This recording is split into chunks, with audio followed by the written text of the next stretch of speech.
Hi everyone, welcome to the first edition of this new series where I'm basically spending time discussing how I'm applying the information and the skills that I've learned while preparing to take the CMT level 1 into my own personal finances and my own investment practice. The purpose for this whole series is to keep track of how I evolve and how I progress. The idea is pretty much simple.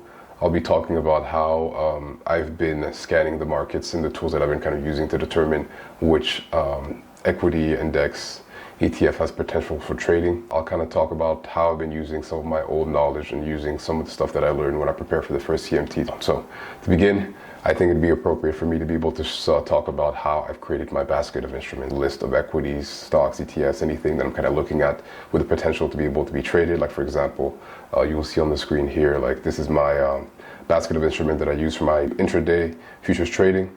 So I created a similar basket for long-term investments, and I'll just kind of quickly talk about how I went about doing this.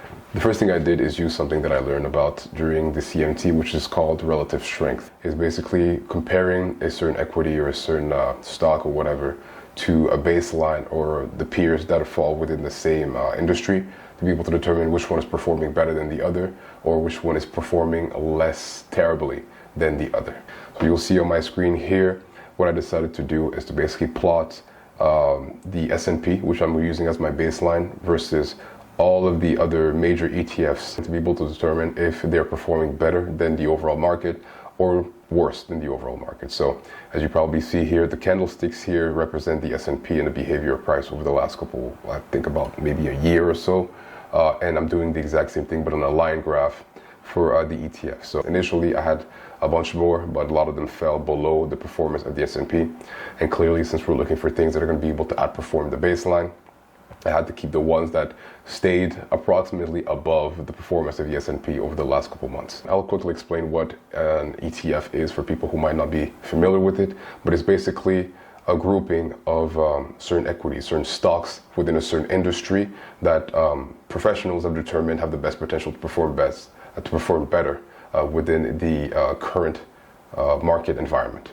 So for example, XLE, which is for energies, includes a bunch of oil companies. XLK is technology, XLB is materials. I don't even think I have XLB here. And then the last one, XLI is industrial. So various different industries performing better than the S&P, which includes various different industries. The next thing that I did was also going through the S&P, the NASDAQ, and the TJ30 to be able to scan through all of the stocks that are within those indexes with the same assumption that I had by choosing to use ETFs, which was that professionals that created those ETFs and also that are responsible for creating the indexes know enough about the broad market, also the potential of those companies on a fundamental level to say that these are good companies that should belong within this group of ETFs or index. It still leaves hundreds, if not thousands, of stocks to go through to be able to determine which exact equity to be able to purchase for a profit. And this is when I decided to use a different tool that I've had for a couple months now called TrendSpider. It's a very interesting tool. In the right hands, I think it has potential to be able to really guide an individual in making the right decisions. One of the biggest reasons why is the thing that they have available called a market scanner. What it pretty much does is it allows you to create certain parameters to be able to determine exactly what you want to see in a specific stock, and it creates a list of all stocks you can kind of go through to be able to determine which one has the most potential.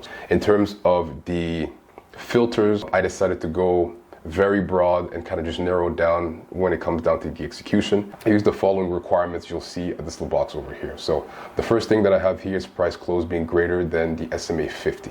The SMA 50 is a simple moving average.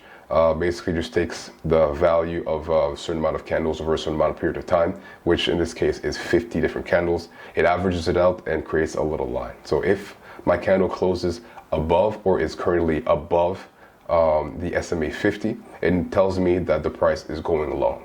The second thing that I have here is that the SMA 50 needs to be greater than the SMA 200. The fact that the SMA 50 is above the SMA 200 is for me extra proof that the market is actually going long. And the third thing is the ADX being above a value of 10. So the ADX is basically a gauge of the strength of the trend. So you'll actually see at the bottom over here, sorry, just right in the middle over here, we have the ADX and a couple lines.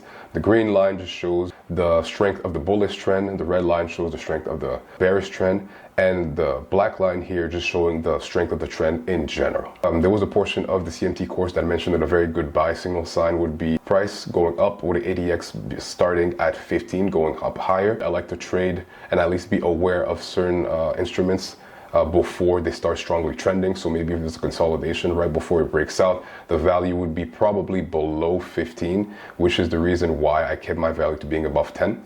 So if I have something that's around that area, my assumption is that I'd be able to get it before the trend really begins. So what the system will do, we'll be applying the filters to this list of equities that I already created. So if I go scan, it provides me with a list of all the ones going down here that meet the criteria that I requested initially. So what we'll do, I'll go to the very top here and kind of just go down. Instead of having to go through hundreds of different equities, I'm able to go through, I think probably, I don't know, maybe 30, 40 different one of them, visually take a look to see if anything matches what I'm looking for, and adding extra filters to be able to determine if there's a good opportunity for me to be able to take a trade. So one of the sections of the CMT course on YouTube provided this table of bar chart patterns and basically how successful they pretty much are. So you can take a look at this if you have a bit of time. But I use that to kind of determine exactly what I should basically be looking for. My trading is usually a rectangular breakout is what I usually kind of look for. But I learned a lot about wedges and ascending triangles and symmetrical triangles and diamonds, all these kind of shapes. I kind of learned a little bit more about which ones are seen to be a bit more successful and which ones maybe aren't as successful, and the conditions of the market that are more successful. So after filtering out all the things that do not interest me, I look for specific patterns. I look at certain indicators that might actually confirm what I'm kind of like thinking, and also volume confirmation. An important thing that was brought up over and over during the CMT is the importance of volume confirmation. So volume seems to be the answer to almost everything. If volume confirms what you're thinking, you have more confidence in your entry. If volume does not confirm, but the visuals maybe look like they should be aligned with what your theory is, with the opportunity to be able to make money, you should maybe be a little bit more careful, because it means that the general public and the people that are investing and putting their money towards this stock may not really be backing what's kind of going on. So I definitely make sure that the volume is on my side when I make my decisions to be able to get into a stock. So at this point, there are two methods that I kind of use to be able to decide when to close my position. The first thing would be if I was wrong. After a breakout, the price closes almost immediately against me in the opposite direction. I have no reason to kind of play around. I'll close my position and wait for another opportunity. And the second thing is the ATR. If price had gone all the way down at the bottom here, we were no longer in a bullish environment. I no longer should be looking for a long opportunity. From my personal experience and also from things that I've learned while preparing for the CMT, price seems to move in ranges. So doing a 1 to 2 range expansion of a certain pattern or shape kind of gives me an idea of what I should maybe be looking for. Once price gets past a certain range, I'm a bit more alert at the idea that it might reverse, and maybe I should be looking to take some profits or taking some money off the table. So in this case, we had a 1 range expansion of the high-low of the beginning of the symmetrical triangle that went long. After hitting 1 range, it pretty much instantly reversed and went right back to where it started. So basically, I've created a list of equities that I'm carefully looking over through filters that I was able to create in the tool that I'm currently using. I'm going through them on a daily basis to be able to figure out if there's any of them that are getting ready to be able to explode in the long direction, or even maybe in the short direction. Finding ways to be able to properly confirm my thesis by using volume and various different indicators that I learned about during the preparation for the CMT, and also just monitoring the behavior after I've entered to see if maybe I was wrong and it's time for me to exit a position with a small loss, or if it's time for me to secure profits. Again, thank you guys for watching, and I'll hopefully see you on the next video.